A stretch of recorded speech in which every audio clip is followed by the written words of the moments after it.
All right, guys. So UFC 326, Charles Oliveira just did something at that a lot of people didn't think he was going to be able to do, that nobody really expected. He didn't just beat Max Holloway, guys. He completely shut him down.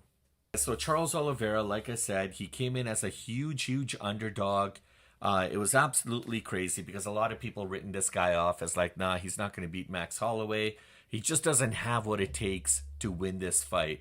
And he did it. He did it. I mean, he didn't just beat Max Holloway, guys. He completely shut this guy down. It was a dominant performance.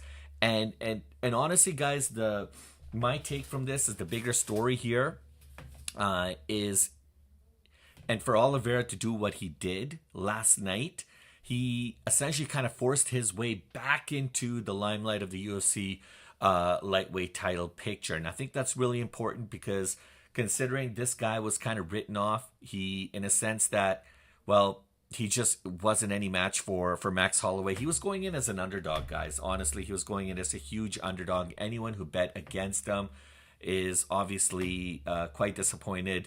Anyone who bet for him is super elated because they won a lot of money. Now, it wasn't like that much of a discrepancy between these guys, but clearly Max Holloway was supposed to be the favorite going into UFC 326, right? And that tells you a lot about the fight picture and about the power dynamics that's kind of going on within the UFC lightweight division right now. And of course, there's a lot of maybe go back to the drawing board and just kind of retweak or fine tune a few things within a strategy and his game plan so that he could come back bigger, better, and stronger in the next fight. Now, before I kind of get into the rest of the card, guys, I just want to welcome everybody. Welcome to the stream, and welcome to Duality 7X. I'm your host, Shiraz.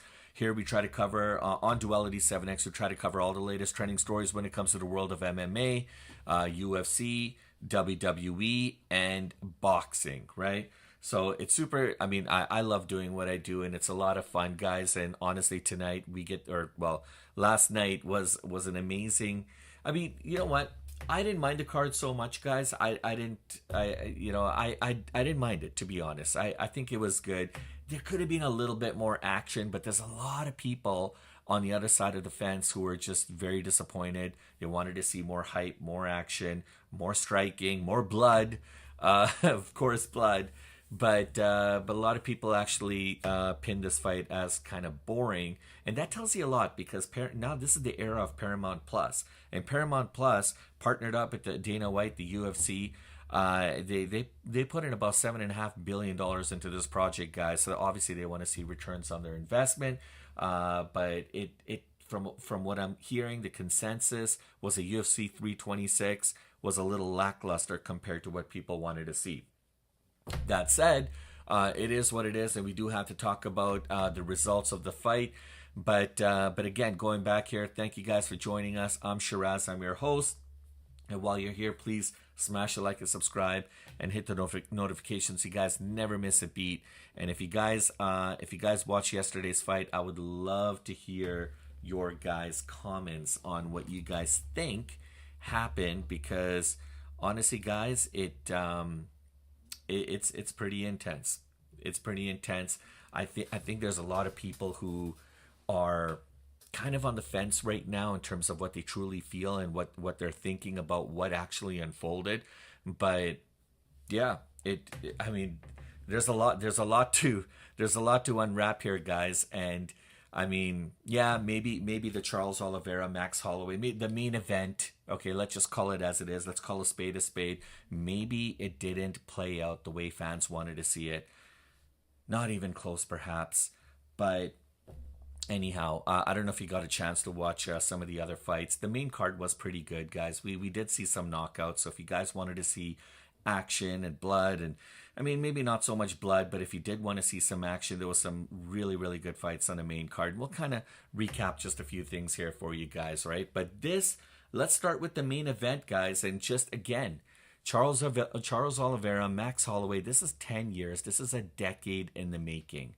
This is why this fight matters, and this is why it's so important, because the last time these guys fought was in 2015.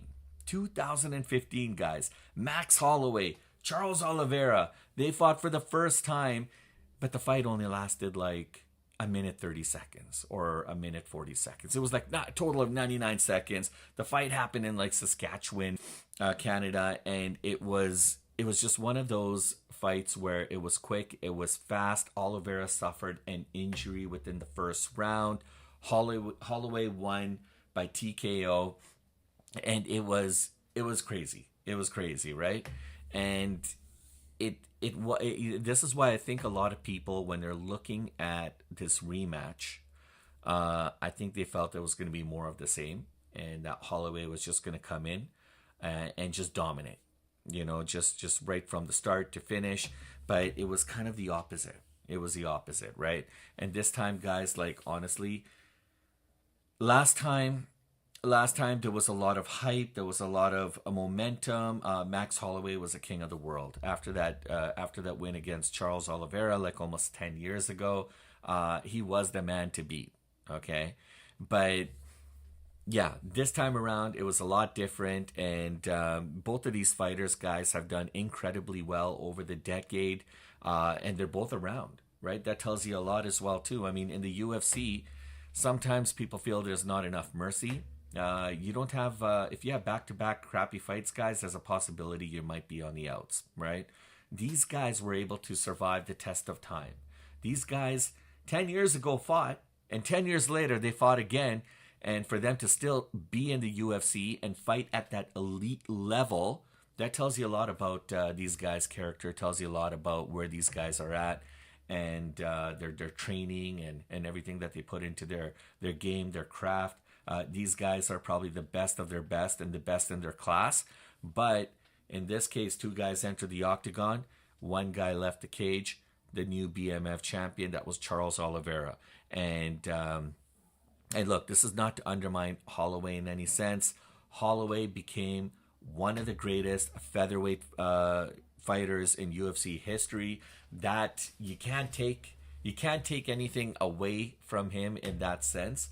But yeah, guys, it was crazy. I mean, Oliveira is probably one of the most dangerous submission artists in the UFC, and probably in the world of combat sports and MMA, right? And he's a monster. He's truly a monster. And when the UFC booked this rematch, I was so intrigued. I was like, this is going to be good, guys. But this time around, something was different. I felt that Oliveira had the edge. And the reason I say that is because he looked bigger, he looked stronger, and there was just this aura about Charles Oliveira, just a lot different than from the Charles Oliveira of the past. And that tells you a lot. All UFC 326, all of it went down at T-Mobile Arena, guys, in Las Vegas. And again, guys, these guys, they did what they did as fighters. It's not easy. They come out there, they do what they do, and sometimes the results are not going to be what fans want.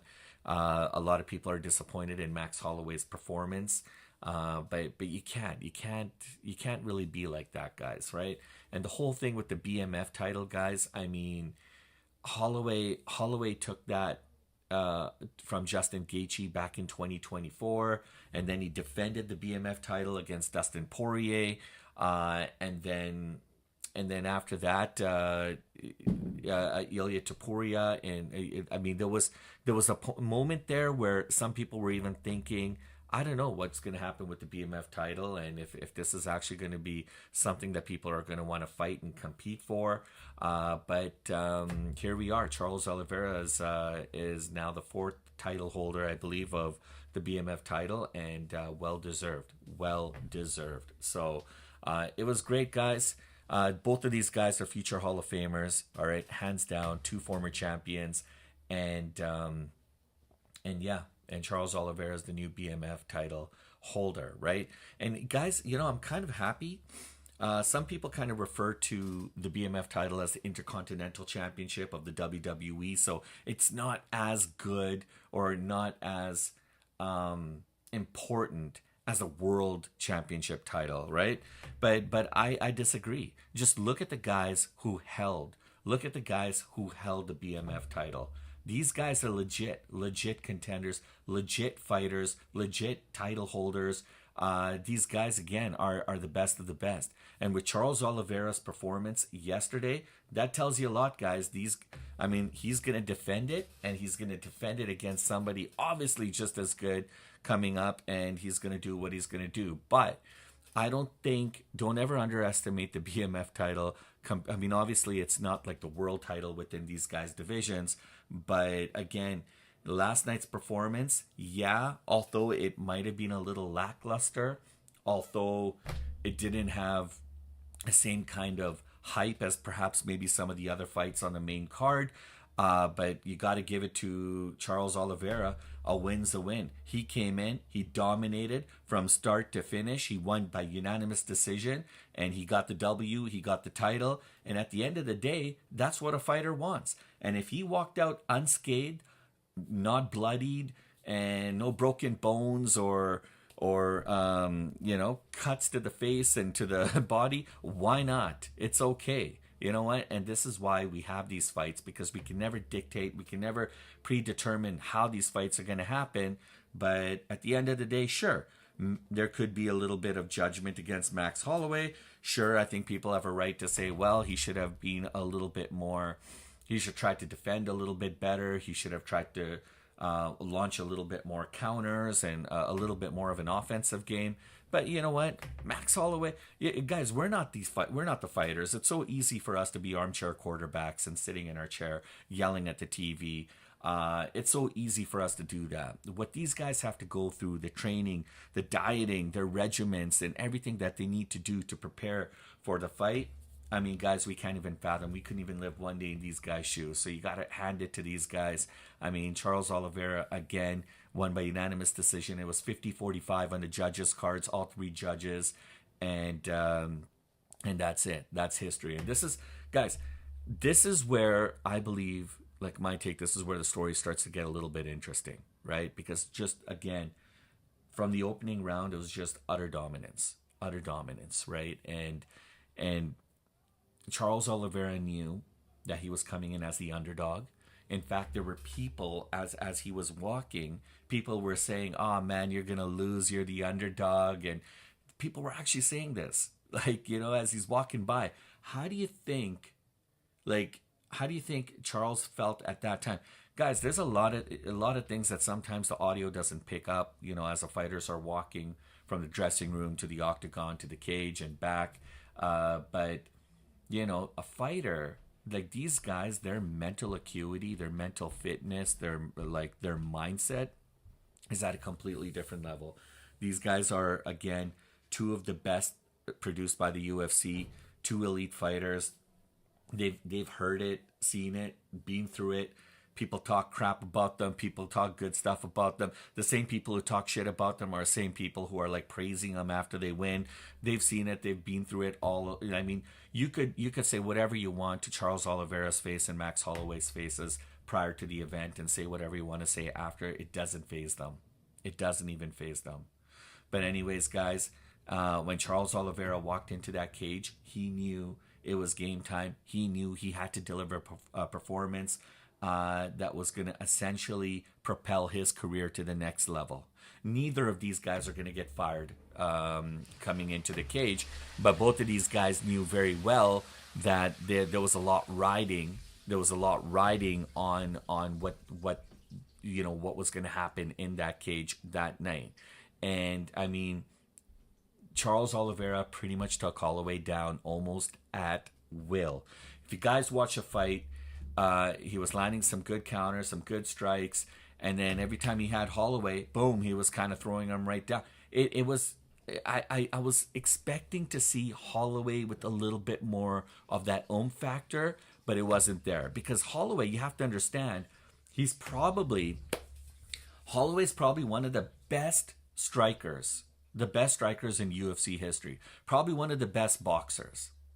So I was expecting Holloway to kind of drag Charles kind of into the center of the octagon and to exchange with him, land some good clean shots, and then putting some forward pressure on Oliveira, and then putting him in a position where he would take him to the ground and just try to ground and pound him to a submission or to a stoppage. But no, it was kind of vice versa, and the rest is history, guys.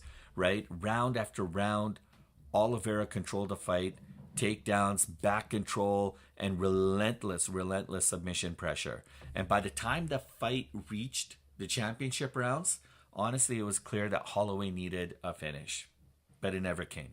Right, the judges, as I mentioned, scored at 50-45. All three judges. It was unanimous. It was a complete shutout, and that's it, guys. It's history, right? So, anyways, guys, yeah, there's been a bit of a fallout, and I can see it. A lot of people were not too happy with it. A lot of people were saying this wasn't the fight that we wanted. This wasn't the fight that we expected.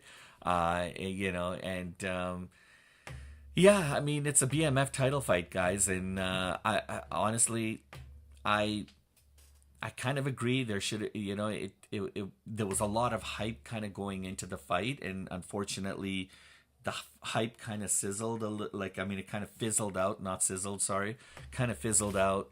But anyways, guys, I mean, if you were expecting chaos and a brutal bloodbath and war, I kind of agree with you. I thought we were going to have that as well too. I thought we were going to see a lot more blood. I thought we were going to see a lot more chaos. But Charles Oliveira was just too dominant for Max Holloway to even allow Max Holloway to even get into the match, right? So anyways, guys, two fighters stand in the middle of the cage, throwing bombs at each other. But that's kind of what I thought was going to happen. But instead, this fight turned into a high-level grappling clinic, and Max Holloway didn't have an answer for Charles Oliveira. That's it, guys. I mean, that's plain and Jane. That's exactly what happened. And yeah, the crowd in Las Vegas didn't seem too enthused. There were a lot of boos coming in the championship rounds. But you guys, look, you had to have been entertained. You had to have been entertained. If you were watching the fights earlier, there was some unbelievable. Look at Borralho and RDR. I mean, the striking, and then if you guys seen Dober, and I mean, we'll get to that. But I mean, there was some really, really good fights. Yeah, this one maybe lacked a little of that factor, but it is what it is, guys, right? So anyways, guys, if you're looking at it from a pure fight type of analysis kind of standpoint for any of the technical guys that are out there, this was probably one of the most dominant grappling performances that we've seen between two very elite fighters, two champions that we've seen in quite some time. And that's the truth. All right. So, like I said, where things get super, super interesting for me is I think that we may have, I think the lightweight division is changed. I think it's kind of upside down. I think there's a lot of speculation now as to what's kind of happening. And I mean, look, let's not forget the elephant that's in the room right now. Everyone's talking about the UFC's biggest event to come, and that's going to be the White House card. That's right around the corner, guys. It's going to happen on June 14th, and there's big news about the White House card. Dana White came out and introduced a 6-fight UFC White House card event, and everyone's like, it just blows everybody's minds as to what's going on. We don't have John Jones in the picture. We don't have Conor McGregor. We don't have Michael Chandler, Kobe Covington, Sean Strickland.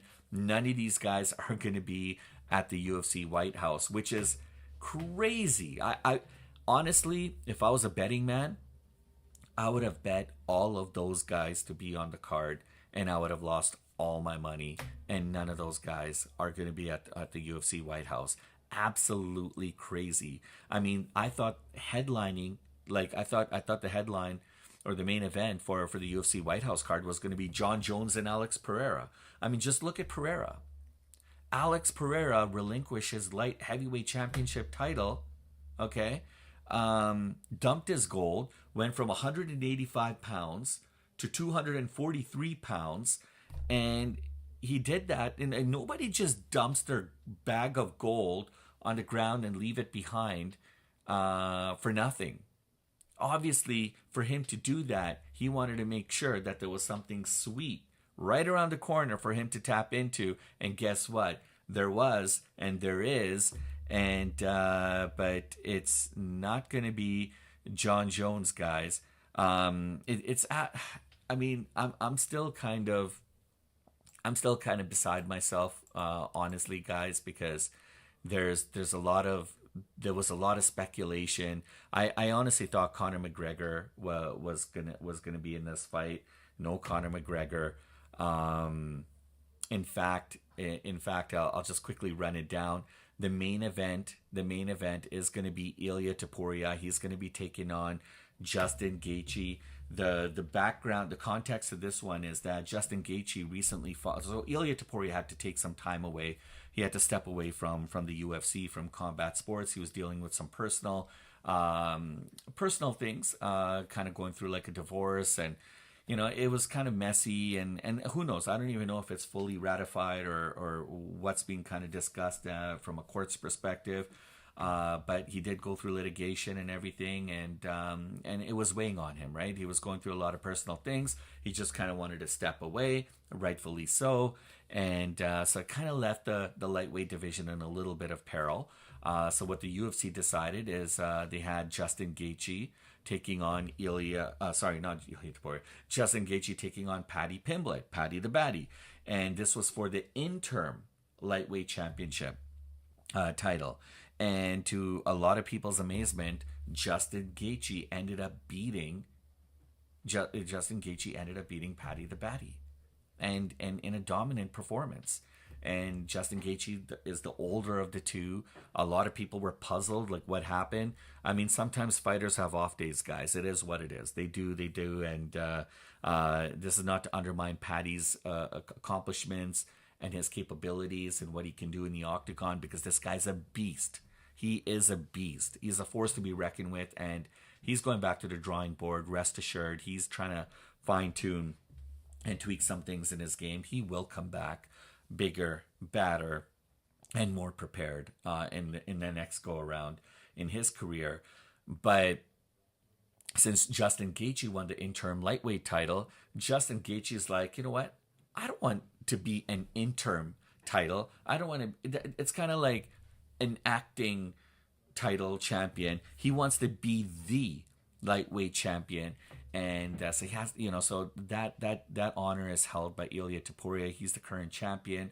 Ilia was supposed to come back in the first quarter, but now they're and he's back. Ilya's back, but he's not fighting in the first quarter. He's going to be fighting in the second quarter. And guess what's happening in the second quarter? The UFC White House card that's happening on June 14th to celebrate the U.S.'s 250th birthday. And guess who else's birthday?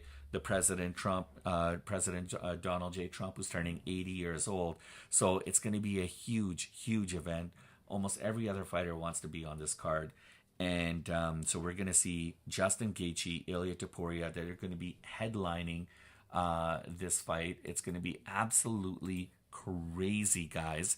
And then the co-main event is going to feature Alex Pereira against, not John Jones, right? I just talked about that. It's not going to be John Jones. It's going to be Cyril Gane. They're going to be fighting for the interim heavyweight title. Now, just think about it. Again, Alex Pereira goes from 185 pounds to 243 pounds. And Alex Pereira, guys, he's been flirting with wanting to go heavyweight for quite some time. And even when he won the light heavyweight championship title against Magomedov, he even prior to that fight, he's like, I want to go heavyweight. That's kind of where I want to be. That's where my heart is. And he's chasing the opportunity of being a triple champion, right? A champion in 3 different divisions. I mean, he's trying to cement his legacy. And you know what? There's a strong chance he could do it. Now, the last time Cyril Gane fought was against Tom Aspinall. And remember the double eye poke and all of the controversy that surrounded that. Tom Aspinall ended up getting double eye surgery. There's a lot of controversy and drama that's been kind of following Tom Aspinall. But, I mean, that's a whole different story all to itself. But most people and most betting people honestly thought it was going to be Jon Jones and Alex Pereira headlining the UFC White House card, but no. Now it's going to be the co-main event where Alex Pereira is going to be on that card, but he's not fighting Jon Jones. He's going to be fighting Cyril Gane. So you got to think about really kind of what's happening here. I mean, if Pereira wins this fight, then he could become a 3-division champion in first 3-division champion in UFC history, right? A middleweight, light heavyweight, and now potentially heavyweight. So that's going to be absolutely, absolutely crazy, guys. And then on that card, I don't want to get off the beaten path here. I want to kind of get back to UFC 326, but just to kind of recap some of the news that's happening that Dana White announced yesterday for the White House card. Then also on the main card, we're going to have Sean O'Malley. Sean O'Malley is going to be taking on Ayman Zahabi. And then you also have Michael Chandler, who's going to be taking on Mauricio Rufy. And then Diego Lopez, guys. Diego Lopez is going to take on Steve Garcia. And don't forget, guys, we've got 3-time NCAA champion, wrestling champion, Bo Nickel, who Donald Trump absolutely loves and adores. He's going to be taking on Kyle Dukakis, right? Nickel was he was one of the most heavily promoted prospects in UFC history, guys. And he's got this personal connection with the president himself, Donald J. Trump. Both of these guys have been seen spending time together, playing golfing together and stuff like that. So from a political and promotional standpoint, guys, Bo Nickel's presence on the card makes total sense. So anyways, guys, that's the White House card kind of like, in a nutshell. Again, no Conor McGregor, no Jon Jones, no Sean Strickland, no Kobe Covington. It's going to be very, very interesting. So kind of going back to what we were talking about earlier, guys. Yeah, I mean, Oliveira's the new BMF title holder. He made it very, very clear that just even a few months ago, when a lot of people thought that Charles Oliveira's title run was finished, it's kind of come to an end. He's getting a little older. Maybe he's not as innovative as some people thought he would be.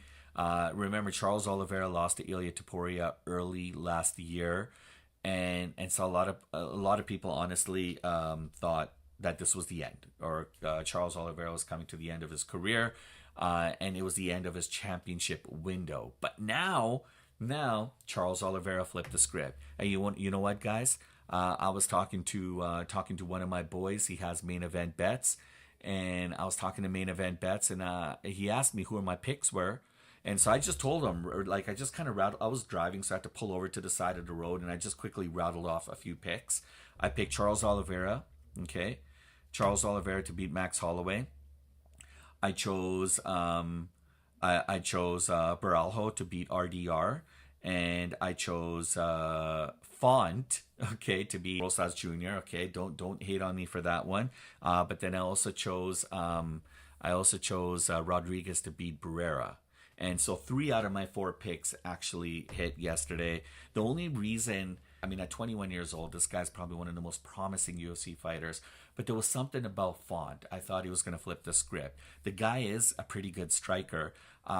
He lost, Rosas won a unanimous decision over Font, but there was a few times that I thought he had Raul in trouble, but Raul was just too much for Font, and it is what it is. But I got 3 out of my 4 picks right, guys. And so now, I mean, you got to think about Charles Oliveira, man. He's got 25 UFC wins. That puts him into a rare company in the history of the sport, right? Because the UFC lightweight division, guys, as it stands right now, is in a very weird place. Some people say it's in lightweight purgatory. I mean, there's contenders everywhere, guys, but there's no clear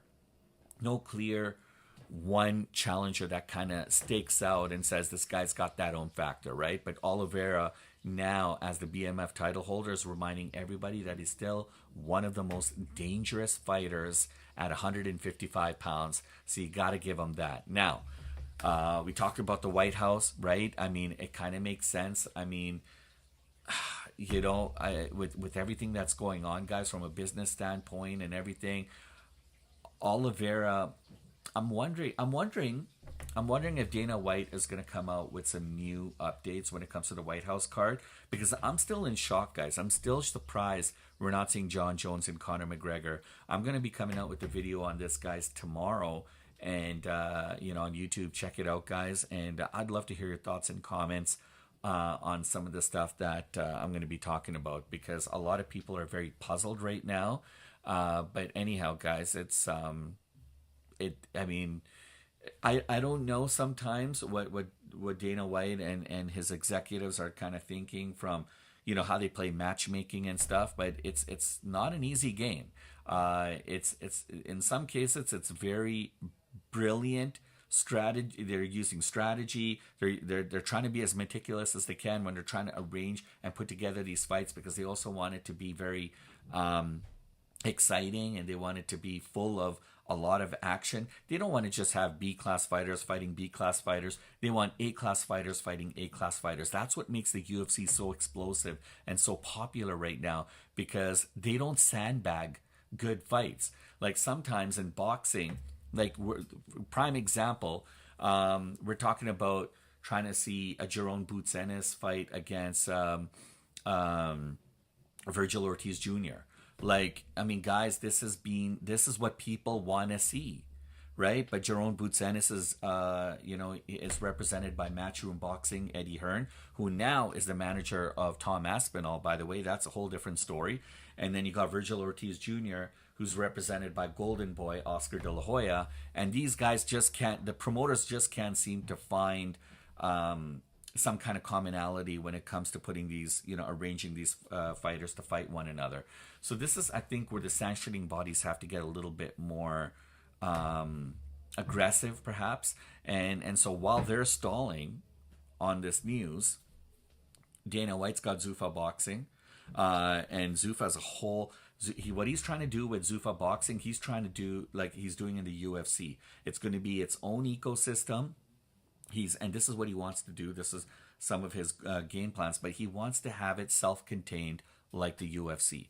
So Zuffa titles are going to be awarded to Zuffa fighters, and there's going to be different divisions within the Zuffa boxing kind of hierarchy or structure. But right now, it seems like Zuffa fighters might be able to fight outside of Zuffa and fight for like the WBA, WBO, IBF, WBC, and some of the other sanctioning bodies that are out there. But I don't think he really wants to condone that too much. But for now, because they're Zuffa still in their infancy, I think it has to happen like that. But eventually he wants it that it's self-contained. Because you don't see UFC fighters going out and fighting in PFL or like other organizations.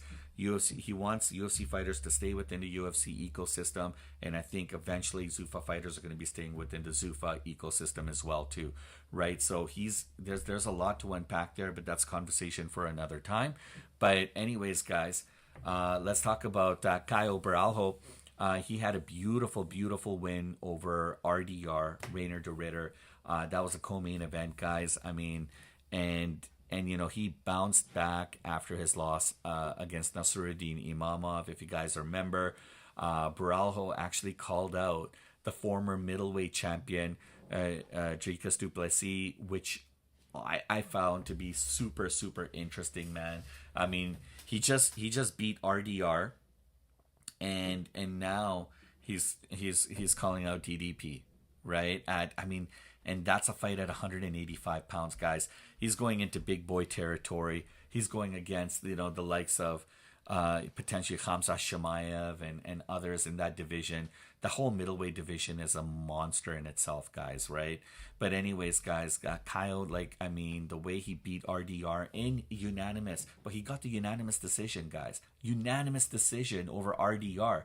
If you guys watch the fight, even at the end, when the fighters kind of embraced one another, Caio was all around, wrapping his arms around RDR. You could tell RDR is just kind of a little bit I'm not saying standoffish, but you could tell he was just super disappointed with himself.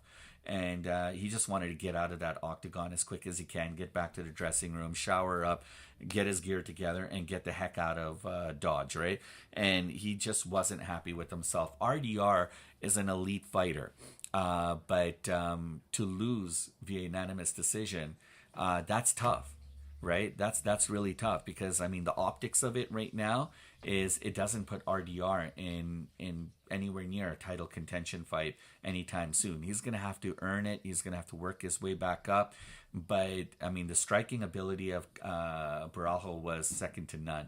He landed some beautiful clean shots, some good counters, and he stopped a few times from some takedown attempts potentially because he knew RDR is one of those guys. He's not having it. He's a beast, right? So, anyways, guys, the Brazilian middleweight guys loved. He figured out how to have an advantage with the striking abilities, and he really put RDR in a situation where it was really tough for RDR to kind of contend with, and there was a lot of instances where you saw him trying to tie up RDR, grappling him a little bit, and anyways, guys, that's really tough to do against a guy like Reinier de Ridder, right? I mean, he's a very, very elite fighter, and honestly, guys, the damage that he put on RDR, it was absolutely incredible, guys. It was a great fight, but I'm a little I kind of questioned the judges' scoring because it was I don't know if he won unanimously. I think there was one round that I would kind of give to RDR, but then again, I don't know. Sometimes the judges see it a little bit differently, but either way, I knew Borralho was going to win this fight, right? So, anyways, guys, I mean, I thought it was going to be 2-1, but apparently he got the unanimous decision, and that's it. You know, that early takedown, I guess. I don't know, but regardless, it was a bounce back from his loss against Nasruddin Imamov. And I mean, look, it is a comeback season, guys. I mean, everyone's coming back to comeback season, and a win for the fighting nerds, right? That Borralho said that. He made a comment about that as well too. Joe Rogan comes out with the glasses, and they all took some selfies and pictures together. Borralho said, "I'm here to be the champion. I dominated. That's what I'm gonna keep doing while I'm here." And then Raul Rosas Jr., man, he continued his winning ways at the bantamweight level. This was one of the fights that I got wrong. This was one of the ones that I actually got wrong. But I shouldn't have bet against this 21-year-old phenom.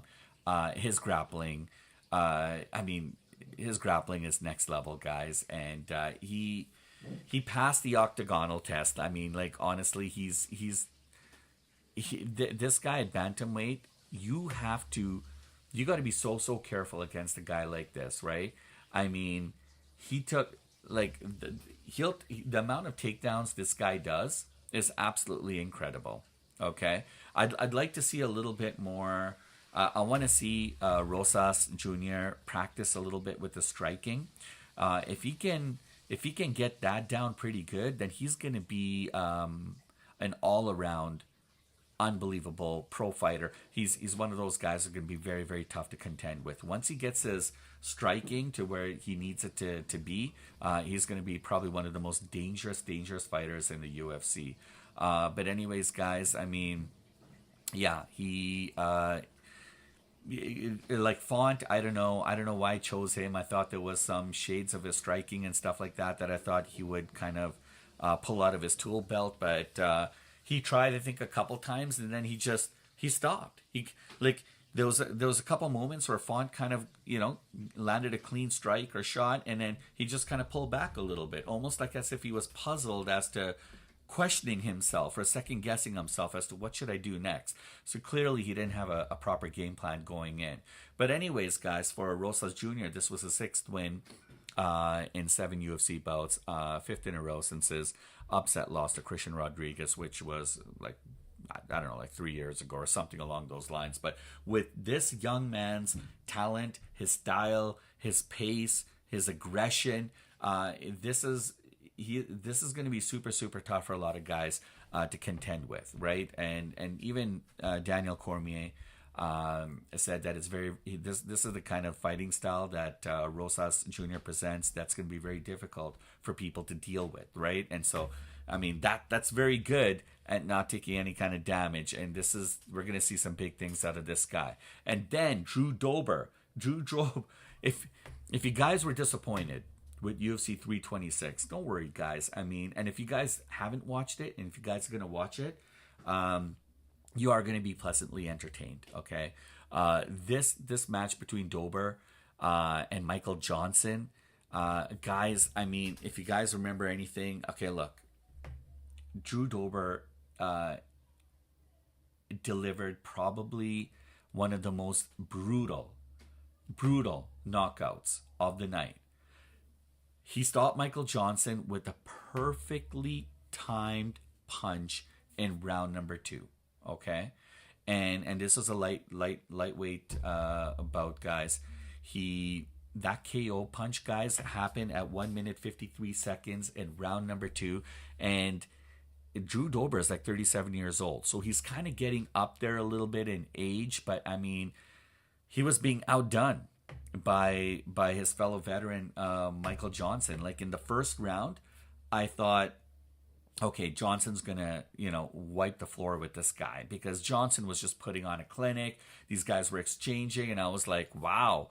But no, second round, Dober comes out with a completely new game plan. So whatever happened wasn't really working for him in the first round.